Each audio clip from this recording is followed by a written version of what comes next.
And now, the president of the American Academy of Pediatrics, Dr. Kyle Yasuda.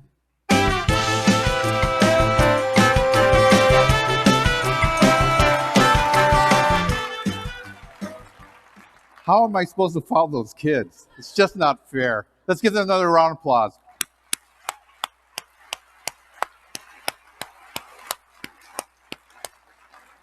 Good morning.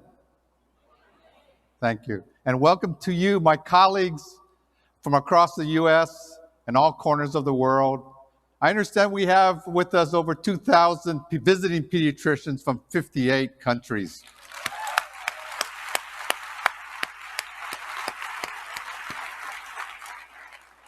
I am so glad you have come to join us. What a year it has been for our nation, our nation's children, our pediatricians, and the American Academy of Pediatrics. We help block and pass legislations to protect Medicaid.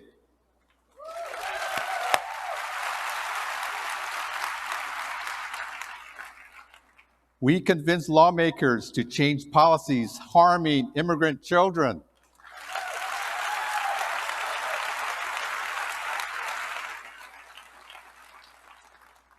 We met with some of the largest payers in the country to address prior authorization, value-based payments, and the use of telemedicine within the medical home.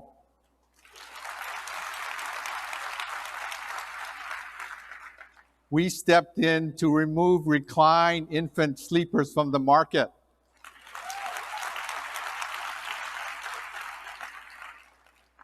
And we set new policies, including guidelines on ADHD, the dangers of added sugars in children's diet, and the harmful effects of racism on child health.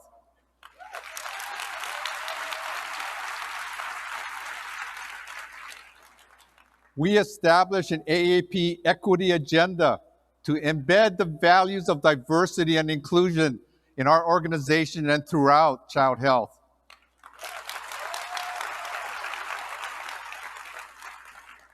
And named a new CEO, Mark Del Monte, to lead us into a new era. Let's give him a hand.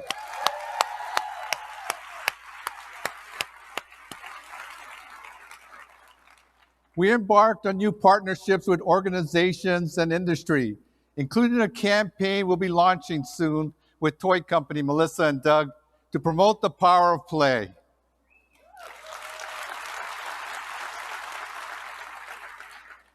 And we build relationships across medicine to reduce administrative burdens for clinicians and improve patient care.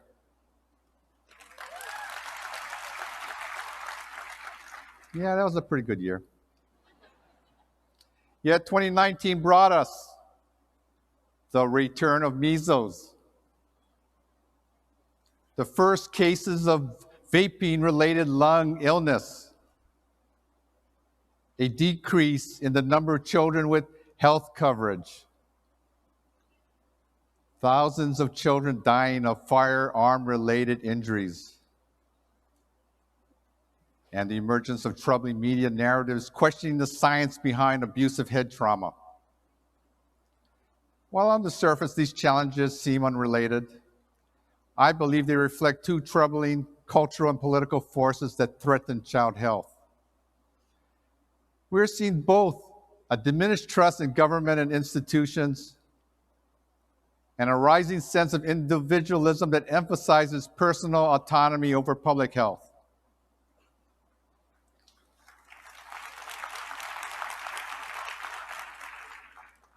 Together, they threaten to undo some of the tremendous progress we have made. Now, take vaccines, for example.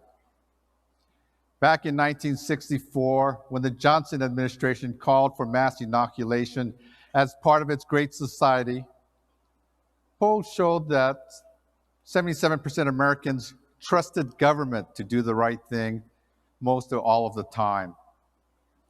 There was little public resistance. And by the end of the decade, all states required children to be vaccinated in order to attend school. Since then, America's faith in Washington has plummeted. often dipping below 20%. This decline coincides with the decline in the number of toddlers who are vaccinated and an uptick in requests for non-medical exemptions. Distrust of government makes it easy for conspiracy theories to spread, particularly in culturally isolated communities. The good news is people do trust the American Academy of Pediatrics, and they trust their pediatricians.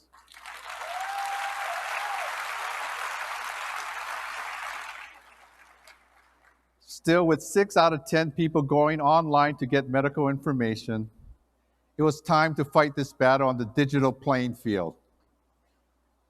So we reached out to Google, Facebook, and Pinterest, offering to work with them to keep vaccine misinformation off their platforms.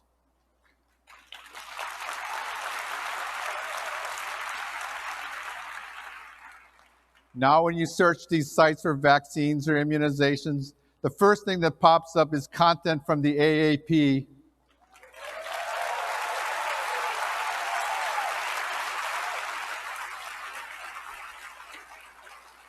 the CDC, and the World Health Organization. This is just one example of how the Academy is building relationships to advance child health.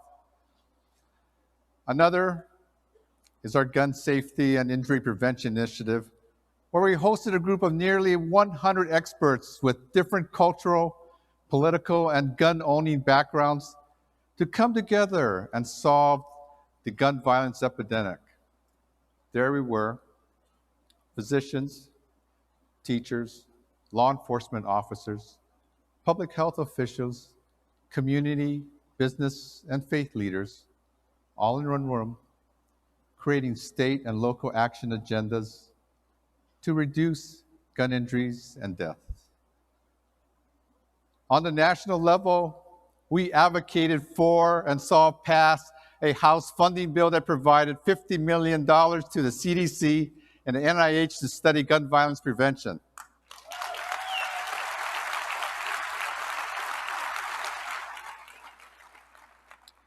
We've been working on this for decades, and finally we're beginning to see some progress. At the same time, however, the continued use of teen e-cigarette threatens to undo 5 decades of public health progress against the tobacco industry. Despite the U.S. Surgeon General's declaring it is an epidemic in 2018, teen cigarette use has continued to climb. 1 in 4 high school students are e-cigarette users. And now, we've seen outbreaks of severe lung injuries associated with vaping. There has been more than 1,600 cases with 34 confirmed deaths. Most victims were under the age of 35. However, the youngest to die from this disease was just 13. We have pushed for policies to protect youth, urging legislators to ban flavored e-cigarettes and raise the tobacco purchase to 21.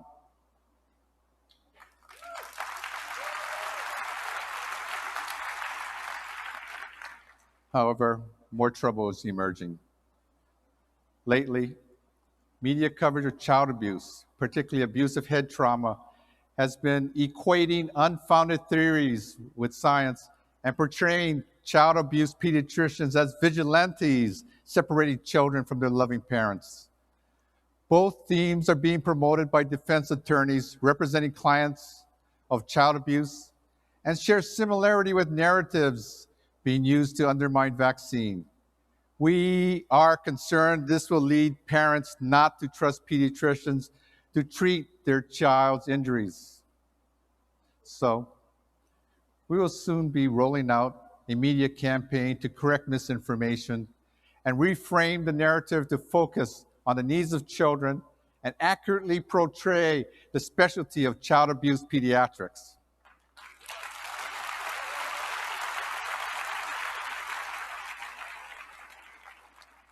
We see this as having broader implications for children's rights and the parent-pediatrician relationship. This relationship must never be undermined. because it is this relationship with our patients and families that makes our profession so special, our work so meaningful, and our impact so far-reaching. These relationships improves outcomes, nudges families and the public into a better space.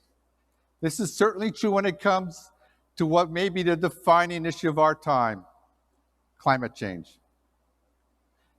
Climate change is important to us pediatricians because up to 88% of its health consequences will be felt by children. Children breathe more, they respond more to heat.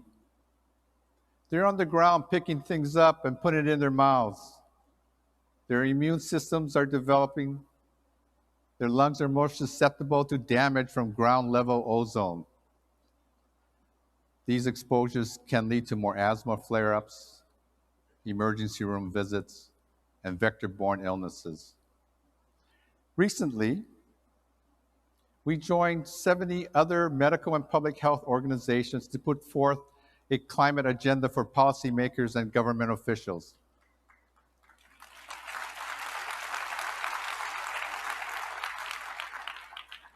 And while lawmakers continue to debate climate change and its causes, leave it to the young to go ahead and sue the federal government.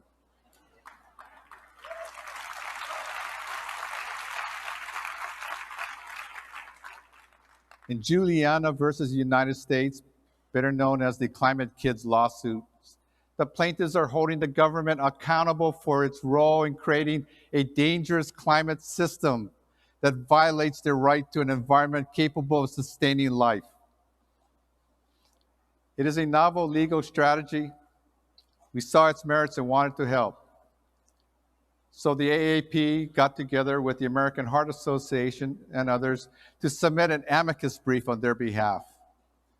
We are hopeful this case will go to trial because the relationship a child has with the natural world can hold so many health benefits. Kids do better physically, emotionally when they are in green spaces. They benefit from greater physical activity, better mental health, increased resilience, and pro-social behaviors. Nature improves a child's executive function, their ability to learn, their relationships with their families and with other children. It just may be an intervention that softens the blow of toxic stress early in childhood and throughout our lives. The AAP recently formed a nature subcommittee of the Council on Community Pediatrics to explore the impact of nature on kids. We are holding our first meeting right here at the conference. And now some final thoughts.